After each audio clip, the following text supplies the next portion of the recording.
ښاغلی ولسمشر محمد اشرف غني وایي نظام یوازې د خلکو د ارادې په اساس تل پاتې کېدی شي. ډاکټر صاحب ولسمشر محمد اشرف غني له طالبانو غوښتنه کړې باید د افغان ولس نور زړه هم لاسته راوړئ. د خرابات ټي وي چینل درنو لیدونکو سلام، ستړي مشئ، وخت مو بخیر.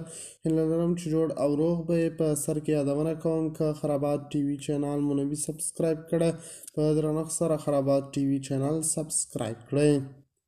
د افغانستان پخوانی ولسمشر محمد اشرف غني وایي تاوتریخوالی او د عمل سختوالی په افغانستان کې ثبات نشي راوستلی، او یوازې هغه نظام چې د خلکو د ارادې په اساس منځته راغلی وي تل پاتې کېدی شي.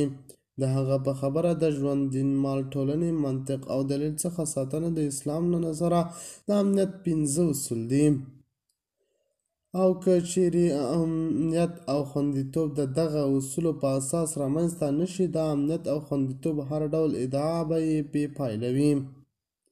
د افغانستان پخوانی ولسمشر محمد اشرف غني په خپل پیغام کې سیاست او حکومتدارۍ ته هم اشاره کړې ده.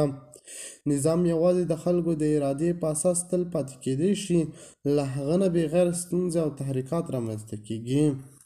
ښاغلي غني د افغانستان د خلکو ترمنځ پر ملي یووالي هم ټینګار کړی دی او ویلي دي چې یووالی باید په عمل کې رامنځته شي. دغه یووالی له مشورې پرته، له بحث پرته او له آزاد انتخاب پرته نشي رامنځته کېده.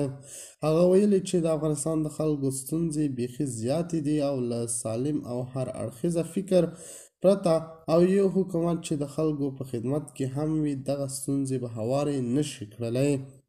د خرابات ټي وي چینل درنو لیدونکو دا و زموږ ته د مهال چمتو کړی خبر. د نورو تازه خبرونو لپاره خرابات ټي وي چینل په درنښت سره سبسکرایب کړئ. د الله په امان، تر بیا ښې چارې.